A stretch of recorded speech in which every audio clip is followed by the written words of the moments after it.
Hello and good morning, class. I'll be talking about, or my advocate speaking about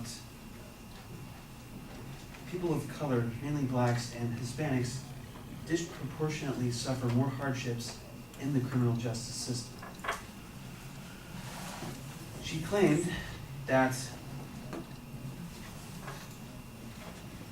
the rise in awareness of injustice occurring to people of color started with George Zimmerman and Trayvon Martin. I argue that this has been going on since the days of old, when it was socially acceptable to own people of color as slaves back in the year 1519 of colonial America. They've been fighting for their freedom ever since then. And social equality and respect in today's society. I would argue that all lives matter. Speaker stated that many people claim that the criminal justice system is colorblind. Colorblindness, according to dictionary.com, is a condition that involves the inability to distinguish between shades of green and red. Are we arresting Santa Claus and his elves? No.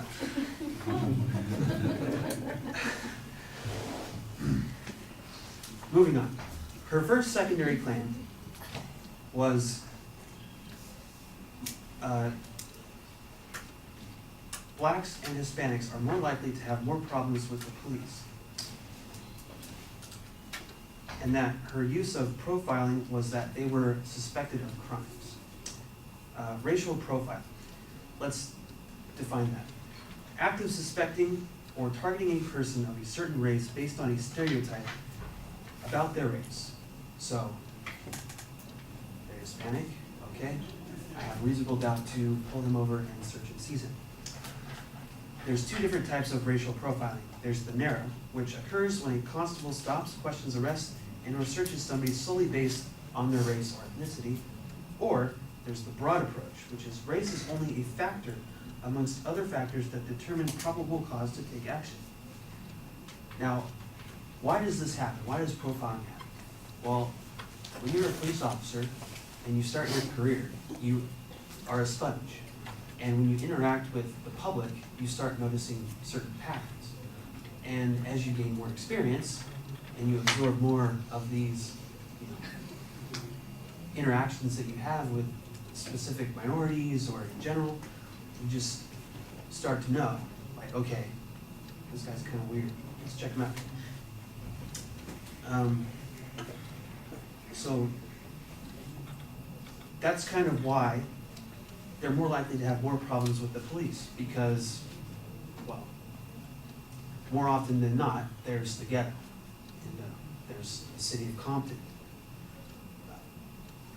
There really isn't a lot of respect amongst those minorities because they don't carry themselves well. And if they carried themselves better and they were more responsible with who they hung out with, instead of, leaning like a cholo with their homies, then they wouldn't be cause for suspicion to take action. The speaker brought in data on stop and frisk by police, which I would say is accurate, with the NYPD releasing their data in most recent of 2016 this year, that more than 50% of all stop and frisk people are blacks. I do not refute her evidence there. Moving on to her secondary claim. More likely, blacks and Hispanics are more likely to be convicted more than whites and have harsher, longer sentences. She brought up a case for Marissa Alexander versus George Zimmerman. And they were both self-defense, led by the same district attorney who was white. Now, I would argue that both Marissa and her husband are black. Trayvon is black, and George Zimmerman is Hispanic. By all accounts, we don't have Trayvon's eyewitness testimony, which we've been very critical in the prosecution of Mr. Zimmerman. All we have is Mr. Zimmerman's eyewitness testimony. So I would say that comparing these two cases are kind of inconclusive and don't really have much weight on its own. and there were also two very different circumstances.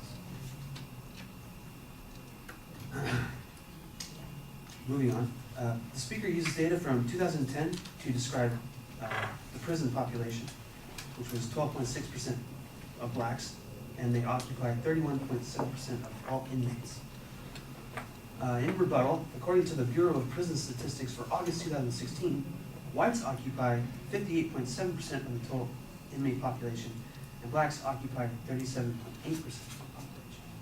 With that said, blacks are 66% more likely to commit violent crimes than white people, and that's why they stay in there longer.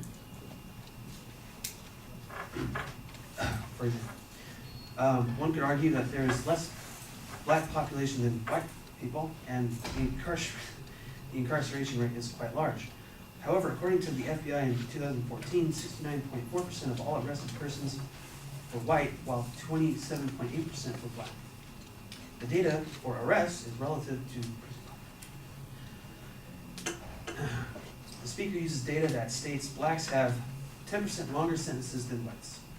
I'd say that's a negligible difference, so not important. According to the Bureau of Justice Statistics, whites account for 69% of persons placed on a watch list versus the 23% of blacks after being released from federal prison. And then, in conclusion,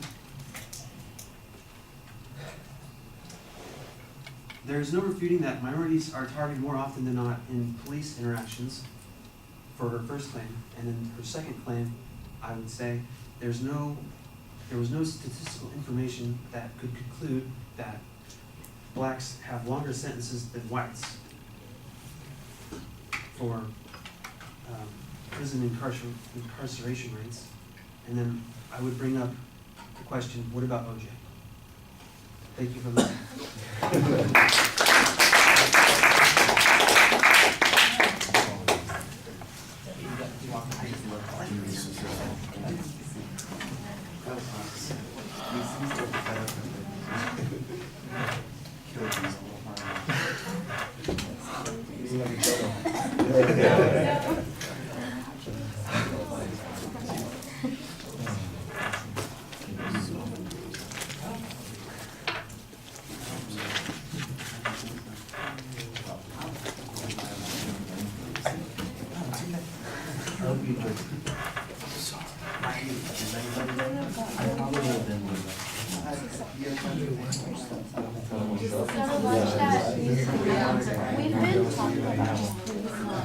Do you have an outline?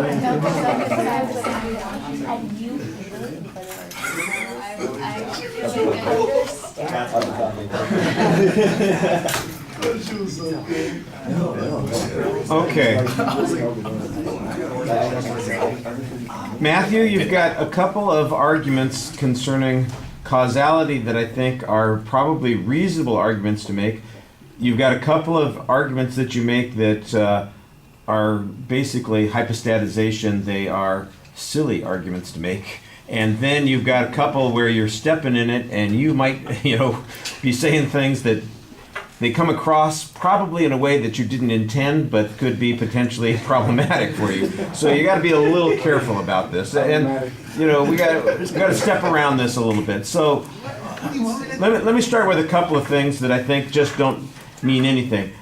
You've misunderstood the term colorblind. Obviously, that's not the form in which it's being used, so your answer to it is a little flip, and I appreciate the attempt at humor, but the truth is that it ignores the goal of the judicial system to treat everybody equally regardless of what their ethnicity is, and that, I think, is the crux of the argument. So if you kind of, toss off that idea at the very beginning, it suggests that you're not taking the argument seriously, and I think that that's a problem. Now, your argument about, profiling, I think, is an interesting one because there are reasons why certain kinds of profiling exist. You mentioned the narrow and the broad profiling and suggest that there is a combination of issues that go into this. which I think is probably the legitimate part of your argument that you're making. So it's not just, they're arresting somebody because they're black or Hispanic, but they're arresting them because in combination with a variety of other things, that raises some kind of doubt about what's happening, or at least they question them or pull them over, whatever it happens to be. However, you then say, well, it's so if they weren't hanging with their homies and wearing their cholos or whatever, it's like, huh? The argument, I think, here is that, if somebody engages in behavior that is indicative, let's say a police officer seeing gang activity, for instance, and these people are, associating with them, and they have these other characteristics, then that leads to their being pulled over and stopped. And I think that's the argument that you're actually trying to make there. And the way it comes off sounds a little, I don't know, sounds a little racist. Should I say it that way? I don't think that that's what you meant to say, but you got to be careful about that, because it could easily, people go, wait, did he just say that? And I don't think that that's what you meant, but like I said, you got to be a little careful about how you phrase some of those points. Everybody was cringing. Everybody's going, yeah. So like I said, I think the real inference of your argument is that it's just part of a process, and there are a whole bunch of things that go into this process, and ethnicity is incidentally one of those things, and that and so it's a legitimate exercise to do in that context. But outside of that context, you don't think it's all that significant. All right, now the Zimmerman-Zander case comparison, I think you need to have a little bit more of an argument about the comparison that doesn't deal with the ethnicity, that it's black on black versus black and Hispanic. I don't know that that is, in fact, the comparison that you want to be making. My memory is that the Zander case involved a woman who killed her husband under an abusive set of circumstances. And the Zimmerman case with Trayvon Miller was, about a self-defense issue, supposedly, and we only had one person's point of view in that situation. We got completely different circumstances. I think that's the challenge on the analogy to make, not the ethnicities of the people involved. I think that doesn't get you anywhere. You do make an argument that says that the circumstances were different, but then you don't tell us what the differences were and why those differences matter. And that's the thing that I think your argument needs to be focusing on. And then the issue about the arrests and populations. I think you've got a lot of good statistical information here. I think the inference that you're making is, look, everybody of every ethnicity gets in trouble for whatever reasons. Now, why blacks and Hispanics represent a larger percentage than their representation in the population may have to do with a lot of factors that don't have anything to do with their ethnicity, because it's not like whites are getting away with stuff. There's 57% of them in prison are white, 66% are, you got a whole bunch of numbers like that. I think the argument is people who live in those communities sometimes have economic issues, drug issues, and problems that make them more likely to come in contact with the police. And those are that's kind of a cause-effect argument that's going on there. And I think that's the way you want to approach that. I think you're on the right track there, but you don't quite make the connection on that point. And finishing with OJ doesn't help you at all. That's like, what about OJ? Well, what about him? I'm not sure which direction I'm supposed to go on that one. It doesn't help your position, and I think it's a distracting point. Okay, thank you.